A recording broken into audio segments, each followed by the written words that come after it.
Hello ladies and gentlemen, yes, I am Lee, this is a Bleep Up podcast production, and yes, it is time for another Warmachine battle report. Yes, it's been a while since I've done one of these, but here is the armies, ladies and gentlemen. Yes, we're having a Cryx versus Khador match, so my friend Rich took the witches, and with this scenario, basically, we're only using jacks. So he took a Leviathan, a Ripjaw, 2 Slayers, a Cankerworm, and a Scavenger. On my army with Khador, I took Epic, Sorcerer, and I took a Kodiak, which was bonded to Sorcerer, Beast 09, a Juggernaut, and a Decimator. Now, this week's scenario is a bit different. Rich and me like to call it heavy metal. That's right, it's basically a mosh pit scenario, but all you're only allowed to use is warjacks, and it's a smaller board, but it should be a lot of fun. Hopefully you guys will enjoy it, so sit back, enjoy, and we'll get straight into the battle report.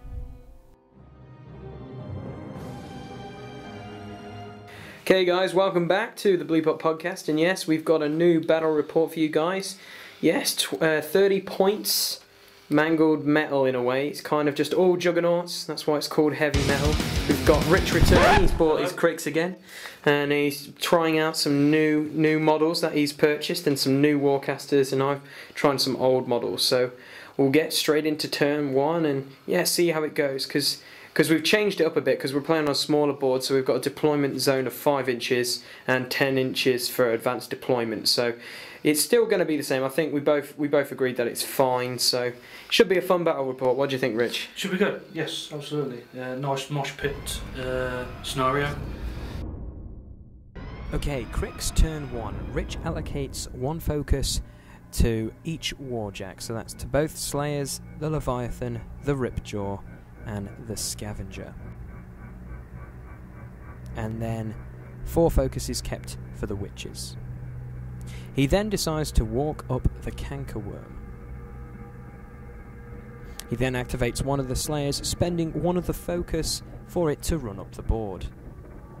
As you can see, he is congesting the mosh pit as quickly as possible. He then activates the Ripjaw and also spends 1 focus to make it run up the board. That also arrives just a little bit short because it has to go over that wall, but in the mosh pit. He then activates the other Slayer and spends the 1 focus and runs that into the mosh pit.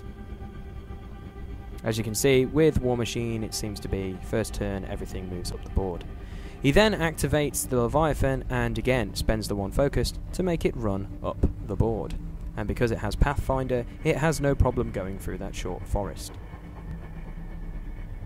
He then activates the Scavenger, spending the 1 focus to also run it up the board, and because it has Fly, or Flight, or something like that, he doesn't have to worry about that little forest. He then activates the witches, and they walk up the board.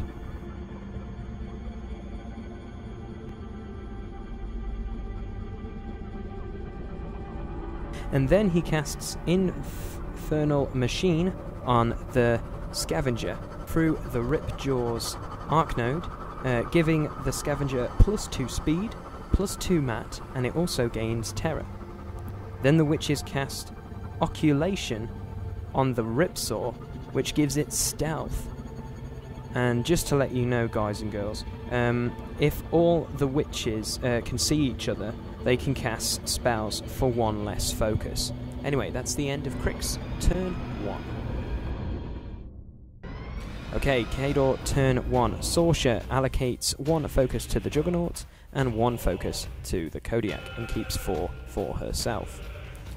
I then activate the Juggernaut. Spending the 1 focus, I decide to run it up the board. I then activate the Kodiak. I run it up because it has heavy boiler, so I can run it for free, and then I spend the 1 focus to vent steam, which is a special action which gives it a cloud effect over it. I then activate Beast 09, which also runs up the board, and just like the Kodiak, it also has heavy boiler, so it runs for free. I then activate Sorcerer, which casts Boundless Charge on the Decimator. for 2 focus. And then for the extra 2 focus, I use Cyclone, which allows Sorcia to make a full advancement for free.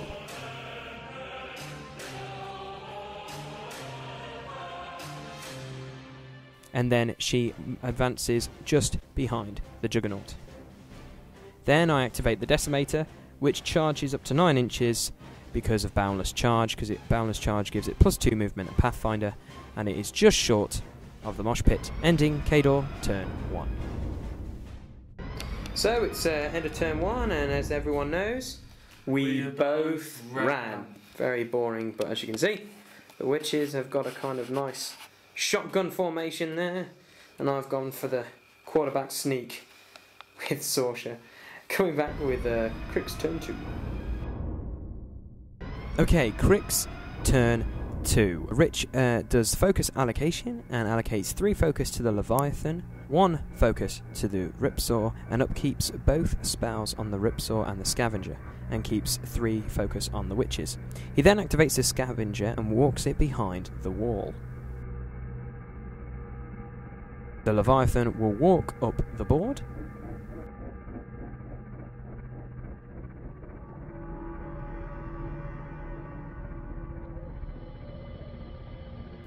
And then declare a shot at the Decimator. The first shot hits. He boosts the damage roll, but does no damage to it. He buys a second attack.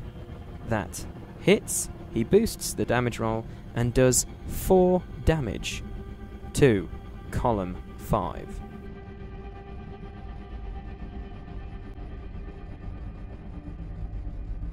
He then activates the Slayer and walks that up.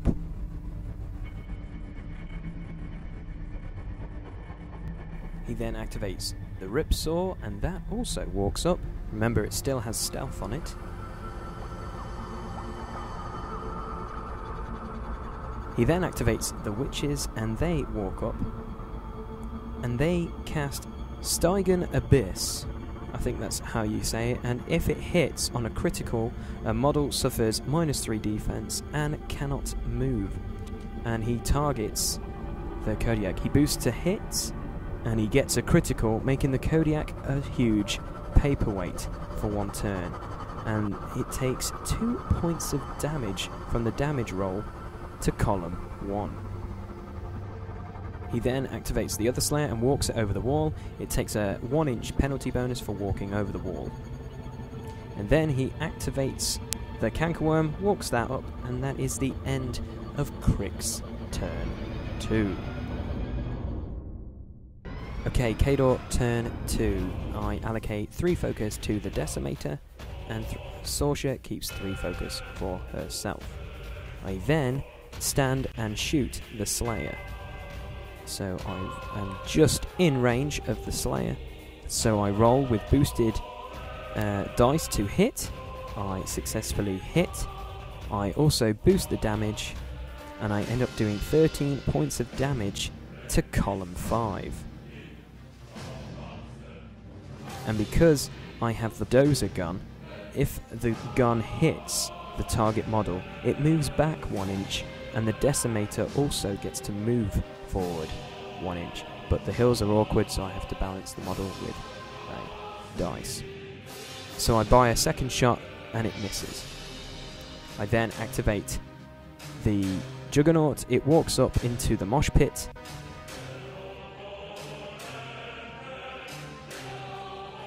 I then activate Sorcia and cast Iron Flesh on herself, which gives her +3 defense and -1 speed. And she'll just stay where she is. And because the Kodiak is a huge paperweight, Beast 09 runs up in front of it, and it is supported by dice once more because of the dodgy hills, and that'll be the end of Khador turn 2. End of turn 2, models being supported by dice, but slowly making it into the larger mosh pit than usual, and the Cryx are slowly making their way also. So it's going to be... Turn 3 is going to be nasty anyway. Turn 3 is going to be very nasty. I hope so anyway. Compared to my Leviathan, not doing as much damage as I'd hope. And now they're just going to wail in with their fists and do a lot more damage. So it is going to be pretty heavy metal. I am still laughing that I did 13 points of damage and you did only 5, so I'm a little bit happy about that, but I definitely know one of my jacks possibly could die this turn, I think.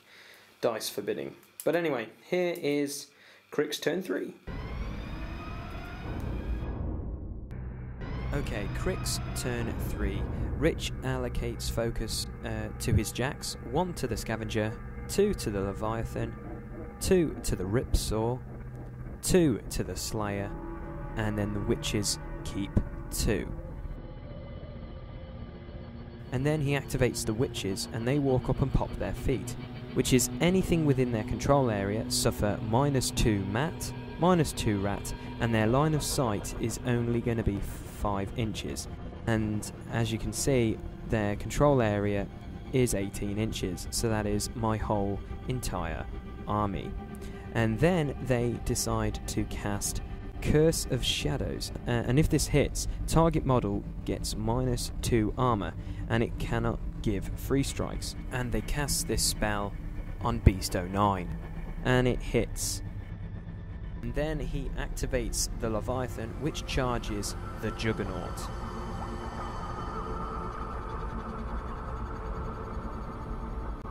The first attack hits and does 10 damage to column 6.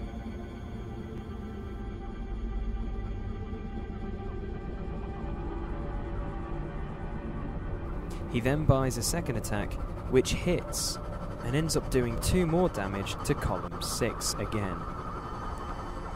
He then activates the Scavenger, which also charges into the Juggernaut.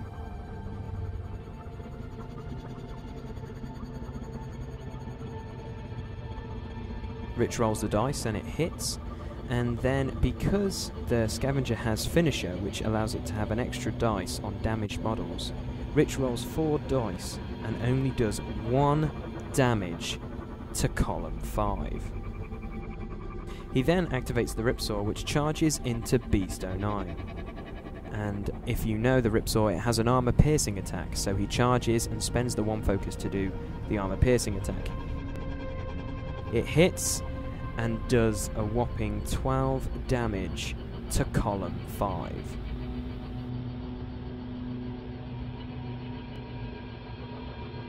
He then activates the Slayer and charges into Beast 09 and declares a double-handed throw.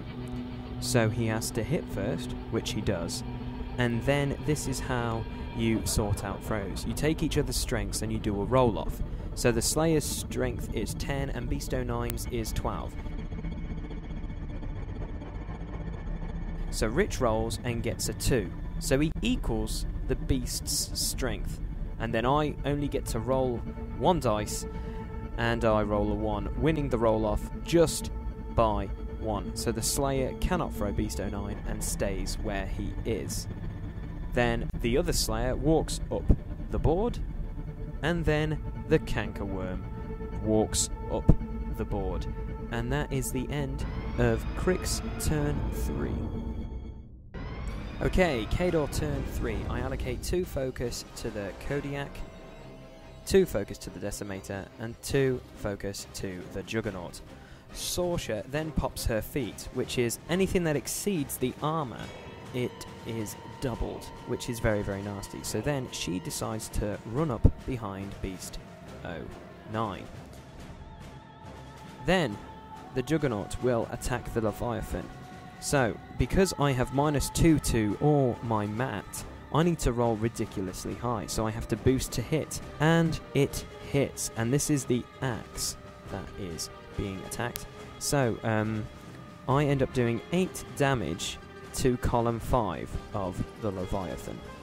And with my second attack, which is the open fist, needing 8s, I hit again, which is fantastic, and I end up doing 6 more damage to column 3.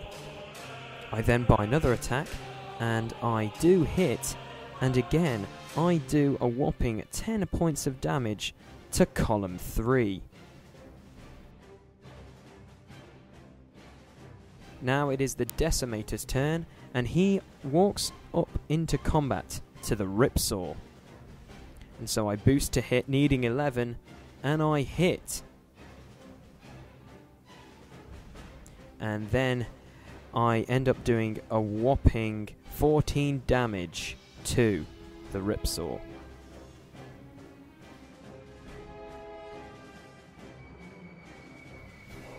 And because this weapon has sustained attack, I just roll for normal damage and end up doing another heavy amount of damage on the Ripsaw, wrecking it. Then the Kodiak is within 5 inches, so it charges the Slayer. So I boost to hit, which again I do get. It ends up doing 16 points of damage to column 4.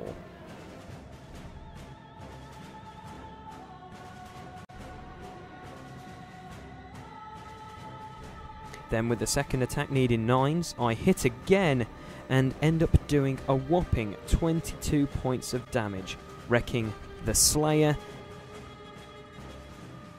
and ending my turn. That's right, Khador, turn 3. What an eventful turn that is. End of turn 3.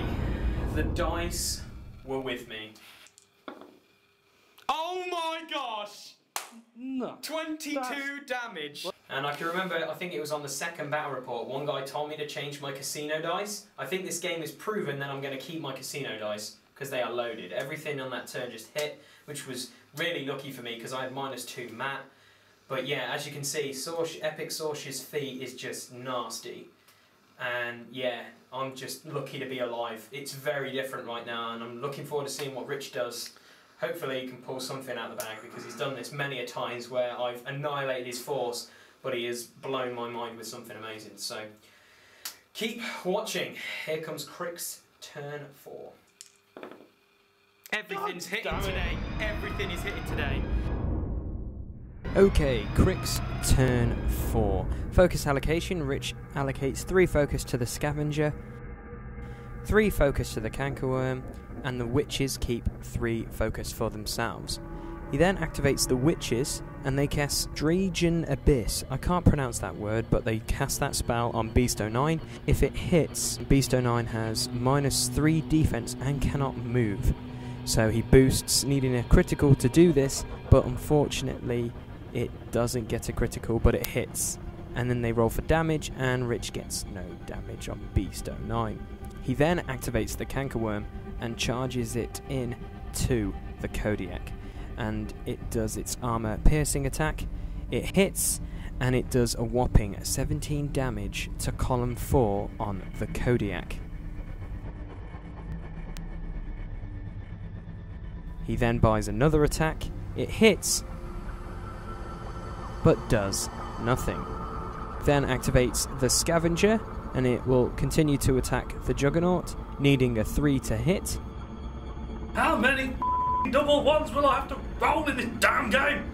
So with that being said, he buys another attack. It hits, and because of finisher, and he boosts it, he gets 4 dice, and ends up doing 5 damage to column 4 of the Juggernaut. He then buys another attack, it hits, and does 2 damage to column 4 again. And then the Slayer walks up and decides to attack the Decimator. With only 1 working arm, it hits and does no damage. And now with the Tusks, it hits and again does nothing. Ending Cryx turn 4. Khador, turn 4. Focus allocation. I give 2 focus to Beast 09, 2 to the Decimator, and 2 to the Juggernaut. The Juggernaut attacks the Leviathan, so I boost to hit. It hits, and the damage roll ends up doing 10 damage to the Leviathan, wrecking the Leviathan.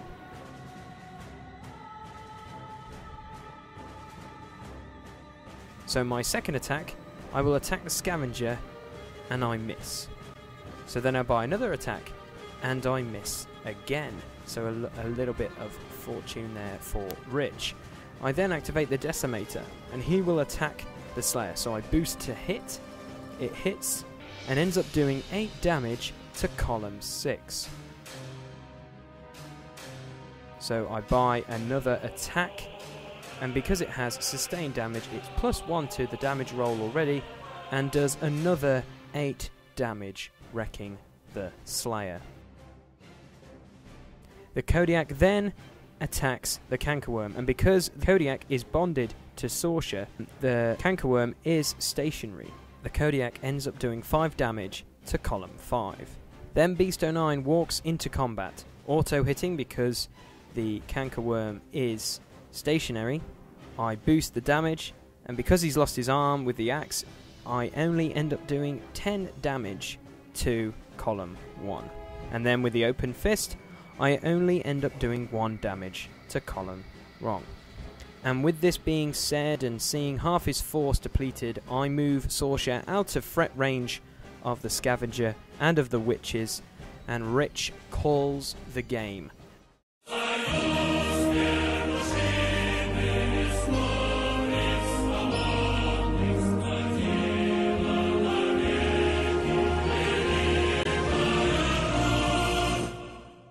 Okay, my model of the match was a Decimator, just because the fact that most people don't normally take this Jack, and I took it just because of sustained attack, and it did 13 points of damage with its gun, and then, yeah, that Ripsaw during that feat turn was nasty, and yeah, he's just a really useful Jack. He does hog a lot of focus, but by God, he works lovely, so that's my model of the match. We'll come right back with Rich's model of the match. So Rich, what was your model of the match? I don't have a model of the match now.